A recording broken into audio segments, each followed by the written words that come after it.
Amma ba'du. Alhamdulillah, pada kesempatan hari ini ba'dal asr 23 Juli 2020 bertepatan dengan 2 Dzulhijjah 1441 Hijriah, maka kita lanjutkan kajian di Fakultas Ilmu Fiqh dalam pembahasan Al-Akhbar As-Sahihah fi Ahkamil Udhiyah, kumpulan dari khabar-khabar yang sahih tentang permasalahan sembelihan. Maka dari syarat yang keempat yang berhubungan dengan al-udhiyah, dari binatang yang disembelih, setelah kita masuki 3 syarat, sebutkan 3 syarat. Syaratul awal ikhlasun niyah, tsani min bahimatil an'am, wasalits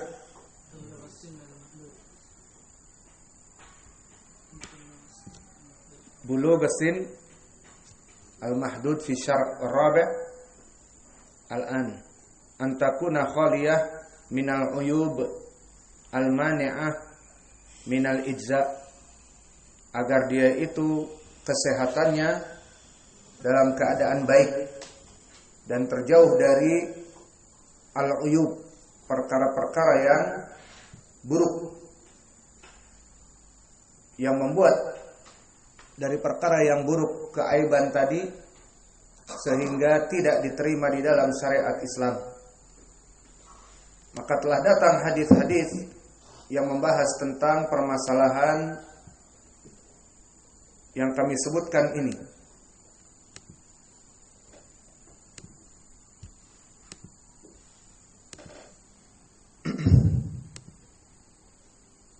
Maka sebelum kita masuk kepada pendalilan al-ahadits,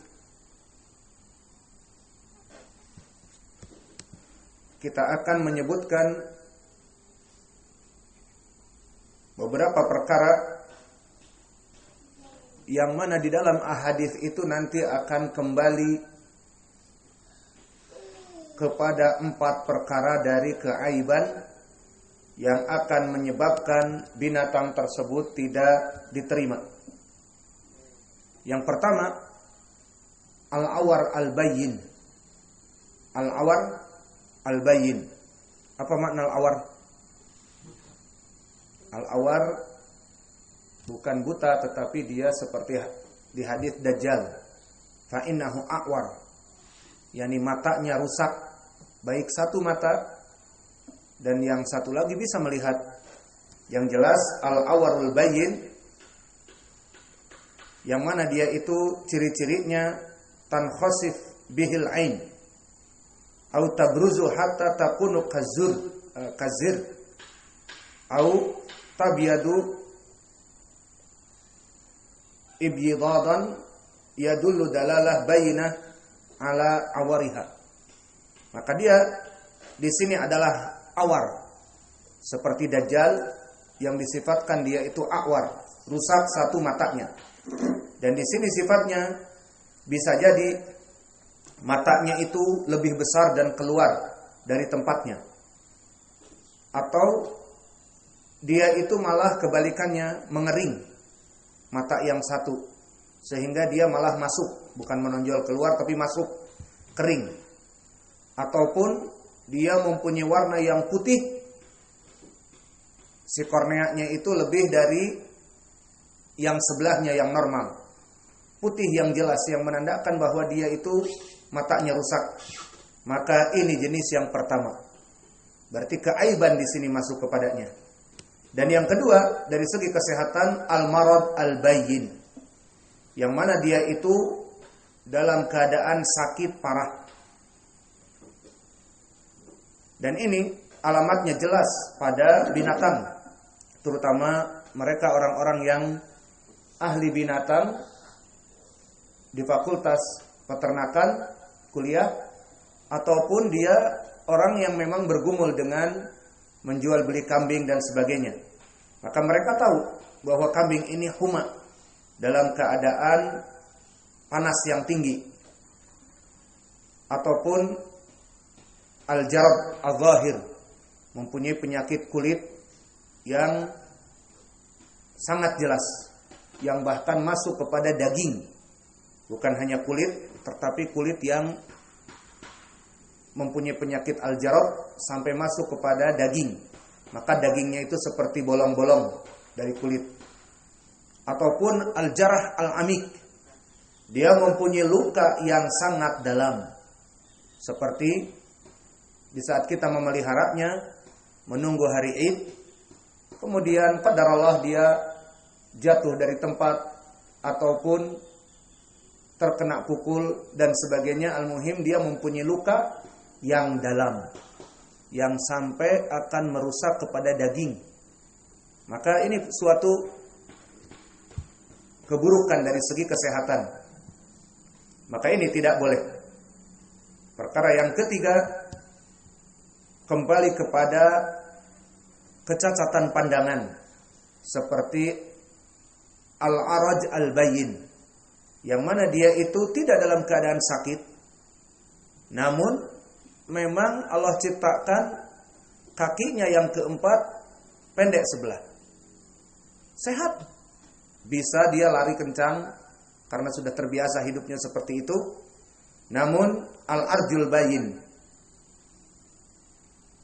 yang mana dia itu terseok-seok di saat berjalan, meskipun kencang, namun terlihat oleh manusia kaki belakangnya sangat pendek, sehingga kalau dia diberi makan seperti domba-domba yang lain, maka dia akan tertatih-tatih meskipun cepat. Permasalahannya bukan dia dalam keadaan sehat, tentunya dia sehat, namun dari segi penciptaan Allah ciptakan dalam keadaan kakinya pendek, maka ini masuk kepada keaiban. Bukan masalah kesehatan lagi, tetapi aib. Dan juga yang keempat yang masuk di dalam as-syariah adalah al-hazal al-mazil lil mukh, yang nanti akan disebutkan di dalam hadis.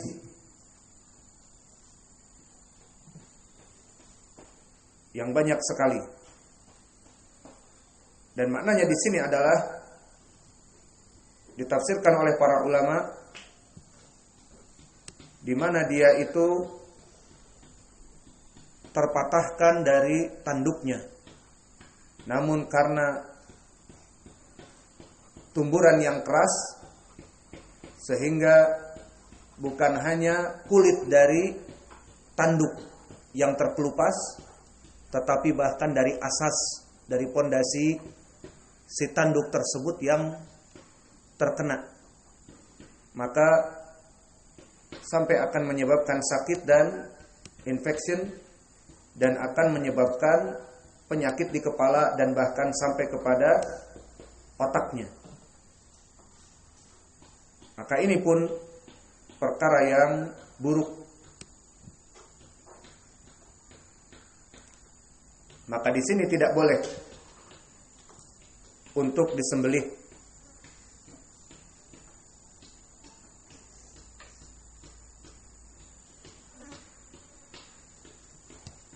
Maka 4 perkara di sini telah datang periwayatannya di dalam hadis yang banyak sekali.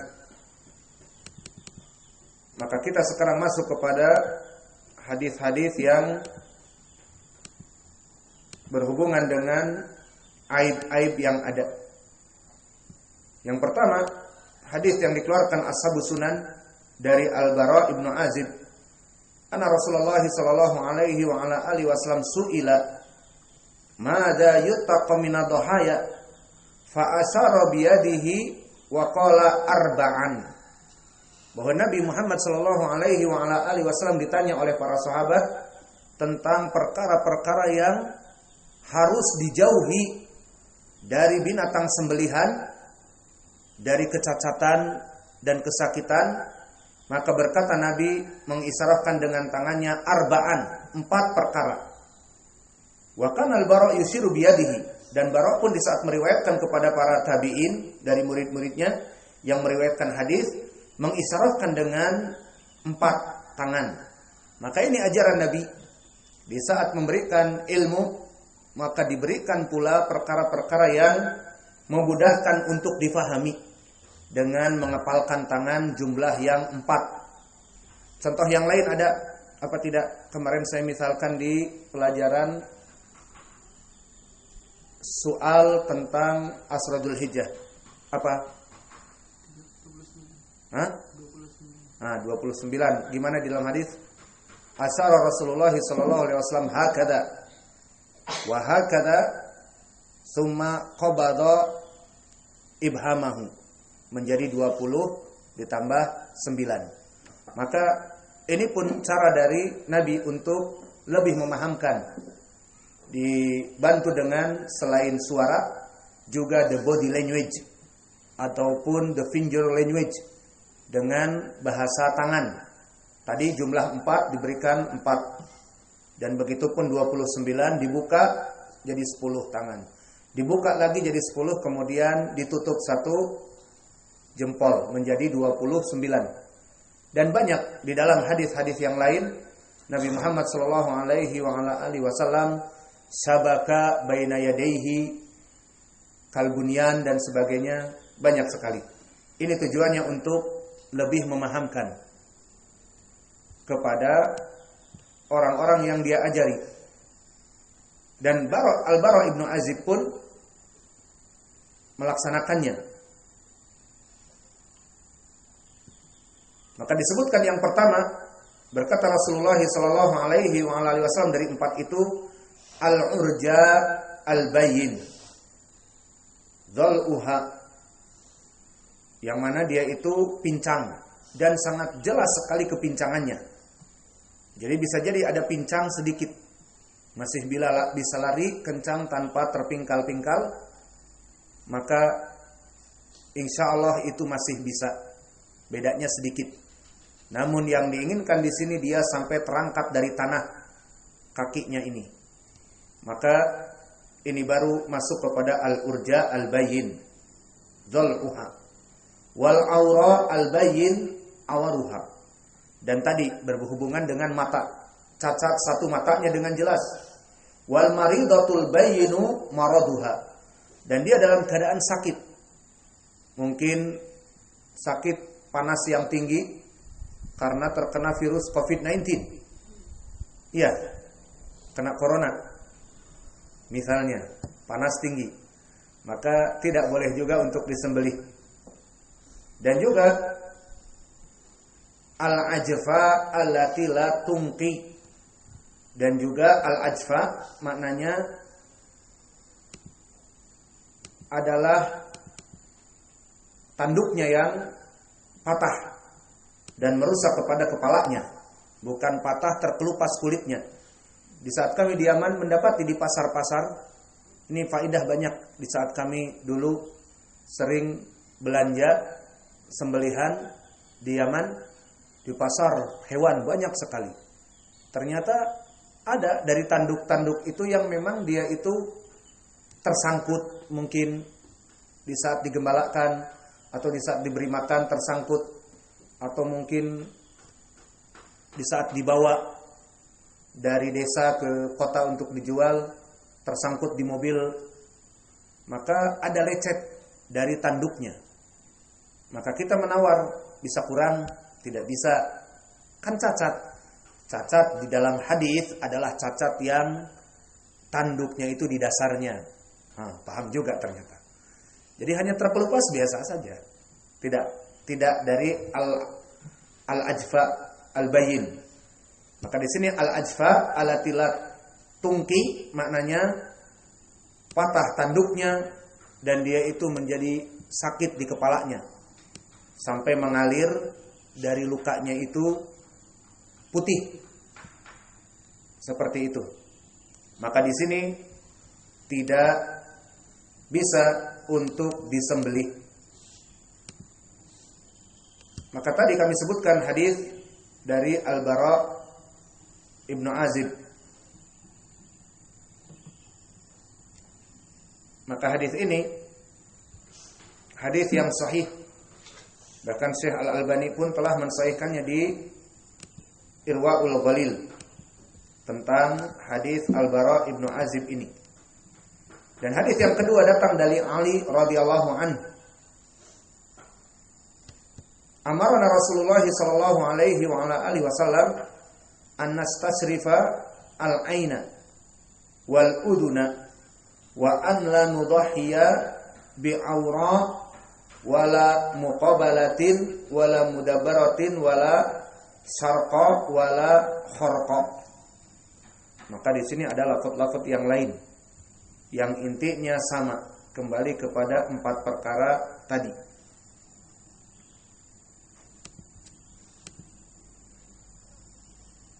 Dan datang dari Utbah As-Sulami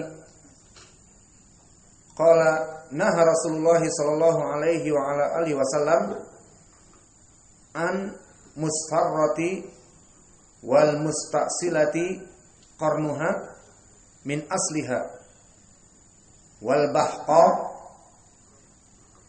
wal musayya'ah wal musfarrah allati tusta'silu udunaha hatta yabdu samahuha wal musta'silah qarnuha min aslih wal bahqa allati la tabhaqu ainuha wal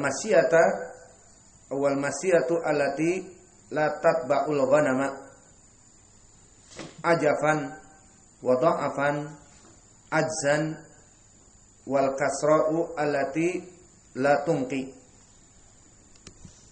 Maka di dalam hadis ini ada tambahan dari permasalahan al-udun, telinga. Maka al-udun kita dapati juga ada yang telinganya itu terpotong. Terpotong hanya pucuknya dari semenjak kecil. Maka dilihat apakah ini termasuk dari keaiban atau tidak. Jika termasuk dari keaiban, maka lebih baik tidak. Ini kembali kepada uruf. Namun yang penting di dalam hadis tadi 4 perkara. Kembali kepada mata, awarnya itu jelas sampai putih semua ataupun bahkan dia menonjol keluar ataupun kering, menandakan sudah airnya keluar. Rusak matanya ini, ditakutkan nanti masuk ke otak dan ke daging, ke kepalanya dan sebagainya. Maka tidak boleh. Adapun masalah telinga, maka di sini tidak termasuk dari 4. Dan para ulama mengatakan jika hanya telinga terpotong dari kecil, tergores, terbelah, telinga seperti ini terbelah, ataupun pucuknya kena luka, maka ini termasuk biasa saja. Tidak sampai di dalam syariat dijauhkan dari perkara. Dan juga hadis yang membahas tentang ini juga dari Ibni Abbas radhiyallahu anhuma. Berkata Rasulullah sallallahu alaihi wa ala alihi wasallam, la tajuz fi nadr al-badan. Tidak boleh dalam permasalahan nadr. Jadi permasalahannya bukan sembelihan saja, tetapi nadr juga. Apa makna nadr? Man ya'rif an-nadr? Nadr dia bersumpah memberikan seakan-akan ibadah untuk Allah. Wahai Allah, jika Hudzaifah bisa menghafal Al-Quran 30 juz dalam waktu 1 tahun sekarang, saya akan menyembelih sapi. Maka itu adalah nadhr. Dan dia hukumnya makruh. Seperti di hadis Aisyah, walam yastakhrijuhu illa minal bukhl. Maka nadar itu makruh karena dia dari segi apa? Mewajibkan perkara yang tidak diwajibkan oleh Allah. Maka nadar ini jika memang telah terjadi apa yang dia inginkan, maka hukumnya wajib untuk dipenuhi dengan syarat bukan untuk maksiat. Seperti di hadis Aisyah, agar an yuwafiya bin nadr dengan syarat bukan maksiat. Namun jika maksiat maka tidak boleh. maka sembelihan untuk Allah bukan maksiat. Maka jika seseorang bernazar dan belum tahu hukumnya dan sudah tanggung dia bernazar dan terpenuhi apa yang dia cita-citakan, maka dia harus menyembelih agar yufuna bin nadhr. Dan begitupun hukum nadhr dimasukkan kepada sembelihan di sini. Meskipun sembelihan hukumnya yang rajih sunnah muakkadah dan an-nadhr hukumnya wajib. Namun sama dari segi apa? Bukan hukum, tetapi binatang yang diberikan kepada Allah sebagai sembelihan harus terjauh dari uyub. Berkata Rasulullah di hadits Ibnu Abbas, la tajuz fi nadhr al-badad al-awra, kumpulan dari awar, wal ajfa, kumpulan dari tanduk-tanduk yang patah, wal jarba, dan penyakit kulit tadi yang sampai masuk kepada daging, maka dia masuk kepada kesehatan. Telah disebutkan tadi masuk kepada yang 4 perkara. Wa kadzalika mustalamah abtauha kulliha, dan juga al-mustalamah. Mustalamah adalah tanduknya patah dari usulnya. Maka di sini dari perkara-perkara yang tidak boleh. Maka inilah dari hadis-hadis yang sahih, dari perkara-perkara yang menjadi asas tentang tidak diterimanya dari segi syarat sembelihan kita jika masuk kepada 4 perkara. Apa saja yang jelas tadi? Pertama, kembali kepada mata, al-aura al-bayin. Yang kedua, yakni al-arja al-bayin. Yang ketiga, al-marad al-bayin. Yang keempat, al-ajfa al-bayin, patah tanduknya dan dari asalnya, dari bawah sampai keluar lendir putih dan sebagainya, maka ini tidak diterima. Maka dari hikmah di situ, kenapa jika kita ditanya Allah memberikan syarat pada sembelihan harus yang sehat dan harus yang tidak aib. Kadang-kadang bisa sehat seperti yang urja, yang kakinya pincang ataupun terlalu kecil, maka kenapa? Padahal sehat keadaannya. Sehat namun di saat dipandang tidak bagus. Maka dari sini menjadi hikmah Allah memerintahkan kepada kita untuk melaksanakan sembelihan yang sunnah. Maka tidak sembarangan untuk menyembelih. Mentang-mentang dia sunnah, kemudian seakan-akan yang biasa-biasa saja ataupun bahkan yang buruk diberikan kepada Allah. Seperti ya dan billah, orang-orang yang menjual kambing laris manis di penghujung awal yang ke-10, 2 hari sebelum Id, laris manis, kecuali yang memang cacat-cacatnya jelas, kakinya hanya 3, yang 1 kecil, ataupun tanduknya patah dan sudah keluar warna putih dari tanduknya, ataupun matanya yang 1 kering. Maka perkara-perkara yang cacat ini ada 10 yang tersisa dari 100 kambing yang terjual, maka gak apa-apalah dikumpulkan, kita sembelih besok, ibadah untuk sembelihan kambing. Maka ini tidak diterima. Bisa jadi dia sembelih dengan nama Allah dan dibagikan kepada tetangga ataupun kepada keluarganya, maka hukumnya wallahu alam dari sisi dibagikan daging dan sebagainya mendapatkan pahala. Namun pahala al-udhiyah maka tidak diterima. Karena apa? Karena segala ibadah mempunyai syarat-syarat tertentu dan mempunyai penghalang-penghalang tertentu. Maka dari syarat-syarat yang harus dipenuhi, kembali kepada sembelihan harus terjauh dari perkara-perkara yang membuat aib kepada binatang tersebut. Maka ini menandakan bahwa Allah Jalla wa'ala memerintahkan kepada hambanya untuk melaksanakan sembelihan kepadanya, namun jangan mentang-mentang memberikan sembelihan kepada Allah maka diberikan yang terburuk, tidak. Maka dari segi akal, jika kita memberikan hadiah kepada tetangga kita ataupun kepada yang tertua dari kita dari keluarga ataupun kepada guru-guru kita, maka kita memberikan hadiah yang terbaik atau yang terburuk? Yang terbaik untuk orang yang paling kita cintai, diberikan hadiah yang terbaik. Maka begitupun untuk Allah Jalla wa'ala yang menciptakan kita dan memberikan kenikmatan kepada kita, yang mana semuanya kenikmatan itu tidak bisa dihitung. Wa in ta'uddu nikmatallah la tuhsuha. Maka semua orang itu tidak akan mampu akan menghitung kenikmatan Allah yang Allah berikan padanya.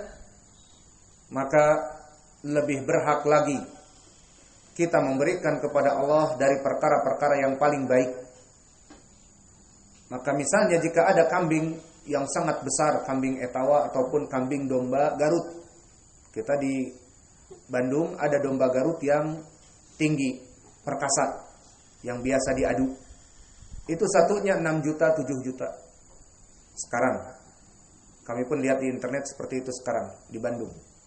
Ataupun di Lampung ada kambing etawa, kambing yang tinggi besar juga, pembuatan baru, pembibitan baru. Itu juga harganya mahal, mencapai 5 juta. Maka jika kita misalnya ingin memberikan yang terbaik, terus ingin membeli yang paling mahal padahal kita butuh untuk belanja dan makan, maka permasalahan itu bukan permasalahan kita memberikan yang terbaik. Itu kembali kepada syarat al-muqaddarah minal amwal, fattaqullah mastata'tum, la yukallifullahu nafsan illa wus'aha. Tidak apa-apa membeli yang biasa. Namun dalam permasalahan kesehatan dan keaiban yang ada pada binatang, maka Allah mensyaratkan untuk tidak menyembelih untuk diri Allah perkara-perkara yang buruk. Kalau masalah perkara mahal yang spesial, maka Allah memberikan kemudahan, terserah, fattaqullah mastata'tum. Namun dalam permasalahan perkara yang aib dan buruk, Allah tidak akan pernah menerima dari perkara-perkara ini. Sehingga disebutkan di dalam hadis yang asal tadi, hadis Al-Bara' ibnu Azib, di saat ditanya, ya Rasulullah, ada berapa perkara dari binatang yang tidak akan diterima oleh Allah? Maka fa'asyara biyadihi arba'an. Maka disebutkan dari arba itu adalah al-urja al-bayyin tal'uha dhal'uha, wal aura al-bayyin awaruha, wal maridah al-bayyin maraduha, wal ajfa'u allati la tunqi. Yang mana dia patah tanduknya dari asal yang tidak akan tersambung lagi. Maka ini yang bisa kita berikan di pelajaran kita. Wa naktafi ila huna wa jazakumullahu khairan wa barakallahu fiikum.